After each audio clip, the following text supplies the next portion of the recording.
Sementara itu pemirsa, polisi masih memburu pelaku penculikan dan penyekapan seorang wanita di Bandung, Jawa Barat. Sebelumnya polisi berhasil menemukan korban dalam kondisi mengenaskan setelah diculik dan disekap selama 3 tahun yang diduga dilakukan oleh kekasihnya.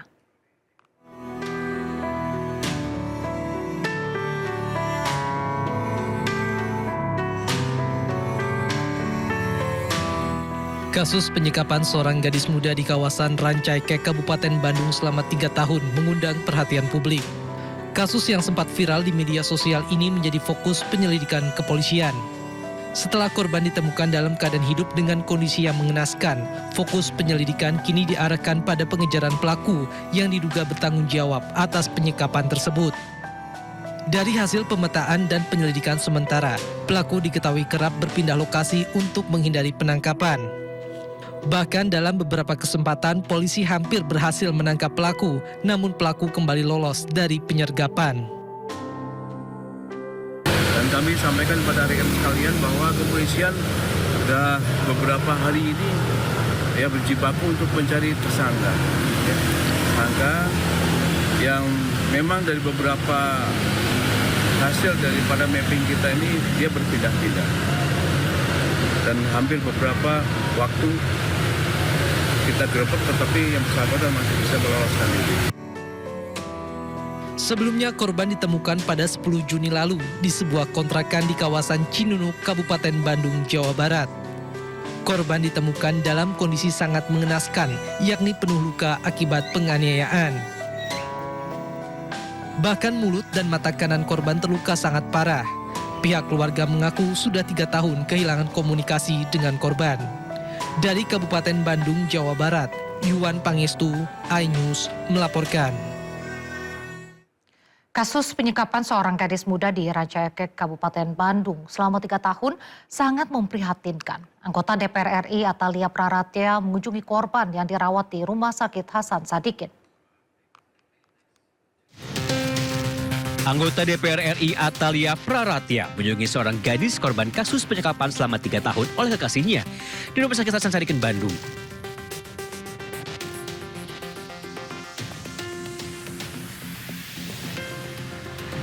Tak hanya itu, mantan istri Ridwan Kamil itu juga memajang wajah kekasih korban di media sosialnya dan meminta masyarakat membantu polisi menemukan terduga pelaku agar segera diproses hukum dan mendapat hukuman seberat-beratnya.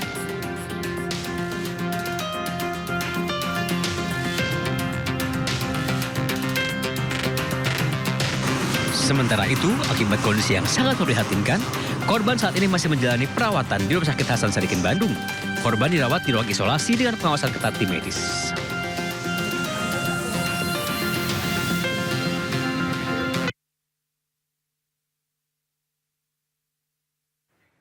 Beralih ke informasi berikutnya, kasus pencurian emas terjadi di toko emas di Kota Parepare, Sulawesi Selatan. Pelaku menggasak emas dengan berpura-pura menjadi pembeli.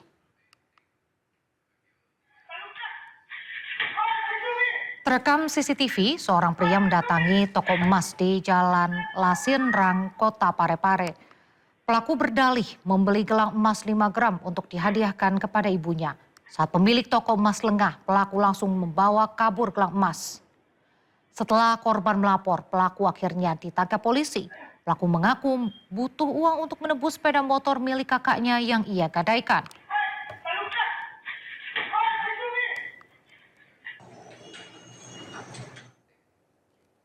Pemirsa, waspadalah, seorang bocah menjadi korban penjamretan ponsel di Kalideres, Jakarta Barat. 3 pelaku mengendarai sepeda motor.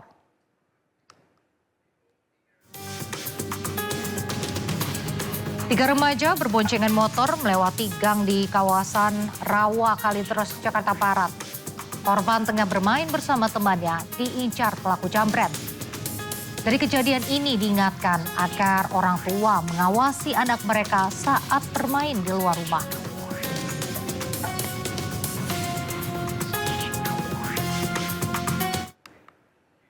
Informasi selanjutnya, pemirsa, korban dugaan penipuan umroh Hadadia Travel bertambah menjadi lebih dari 1.200 orang. Total kerugian diperkirakan lebih dari 35 miliar rupiah.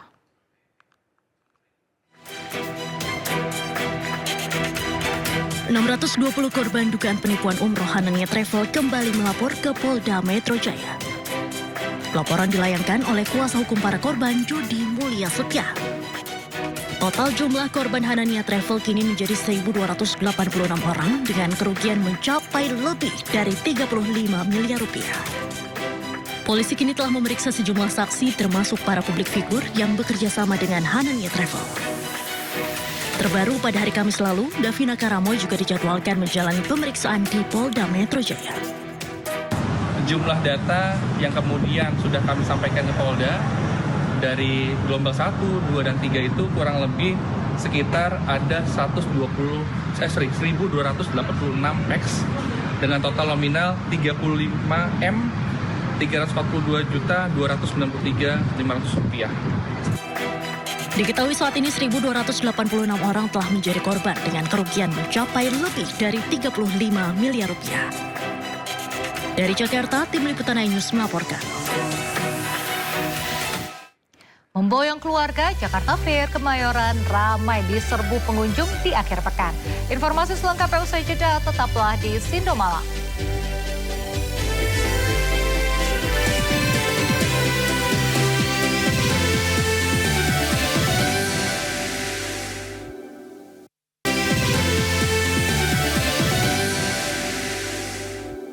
Terima kasih masih di Sindo Malam. Pemirsa, viral di media sosial, pengemudi ojek online mencoba mempertahankan sepeda motornya yang diangkut dishub di kawasan Jatinegara, Jakarta Timur. Motor pengemudi ojol tersebut diangkut saat pengemudi sedang mengambil orderan di salah satu restoran di kawasan tersebut. Saya butuh uang, anak saya sekolah, saya butuh makan, tolong bang. Rumah saya di Bekasi bang, tolong. Saya nggak berhenti di Purwokerto. Terima saja, ada kebijakan. Tolong Pak, tolong. Sambil menenteng pesanan pelanggan, seorang pengemudi ojol memohon kepada petugas dishub agar motornya yang diderek petugas bisa dikembalikan. Pengemudi ojol juga sempat naik ke atas truk, namun motornya tetap dibawa petugas. Belum Pak, lari sama sekali dari pagi jam 6 saya keluar baru ini Pak. Tolong. Diketahui motor pengemudi ojek online itu diderek petugas lantaran parkir tidak pada tempatnya saat pengemudi mengambil pesanan di sebuah restoran yang berada di Jalan Jatinegara Timur, Jakarta. Usai kejadian, sejumlah jajaran Sudin Perhubungan Jakarta Timur mendatangi kediaman pengemudi ojek online tersebut.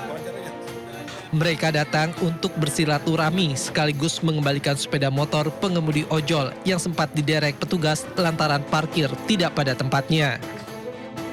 Ketika saya dapat notifikasi makanan siap diambil, saya langsung parkir, langsung ambil karena memang udah jadi di situ. Dan mana saya tahu kalau memang cuma selang 2 menit motor udah naik ke atas gitu, dan saat itu memang saya kondisi memang panik karena saya ingin mempertahankan motor saya, dan dari pihak dishub sendiri pun humanis, nggak ada yang bagaimana gitu. Yang saya pikirkan cuma. Sulis Agung Wibowo selaku pengemudi ojol juga berpesan kepada seluruh pengemudi ojol untuk tidak parkir sembarangan saat mengambil pesanan agar tidak mengalami kejadian serupa. Dari Jakarta, Rio Manik, iNews melaporkan. Wakil Gubernur Jakarta Rano Karno merespon video pengemudi ojol yang motornya terkena razia parkir liar. Menurutnya proses penertiban akan terus dievaluasi dan membutuhkan waktu. Kediamannya artinya kita cepat lah. Saya tidak apa, kita semua ini bergerak juga berdasarkan Instagram. Itu yang kita pegang juga. Artinya kita sangat merespon dengan cepat apabila memang kita bisa lakukan. Kita ke informasi lainnya. Pemirsa, pemberlakuan pemadaman listrik bergilir oleh perusahaan listrik negara membuat warga di Majalengka, Jawa Barat kecewa. Pemadaman listrik yang terjadi Sabtu malam membuat warga di perumahan Grand Rahayu, Kelurahan Simperem, Cigasok harus memanfaatkan penerangan dari lampu sepeda motor. Menurut salah seorang warga, pemadaman listrik dilakukan tanpa adanya pemberitahuan sehingga dapat merusak perangkat elektronik warga.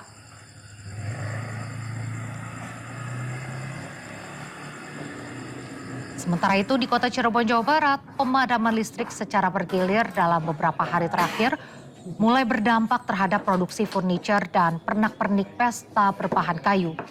Mesin-mesin yang seharusnya bekerja kini tak bisa berfungsi maksimal karena pemadaman listrik. Dikala listrik padam, para pekerja hanya bisa mengerjakan yang bisa dikerjakan secara manual sambil menunggu listrik kembali menyala. Pemadaman sejak minggu kemarin pemadaman. Nah, 2 hari sekarang udah pemadaman nih. Kemarin dari asar sampai setelah maghrib. Sekarang dari habis duhur sampai sekarang nih belum nyala. Ada kendala nggak? Kendalanya sangat kendala ketika kita yang di kerajinan kejar deadline yang menggunakan alat-alat perlu mesin, perlu listrik. Akhirnya dengan mati lampu ya sangat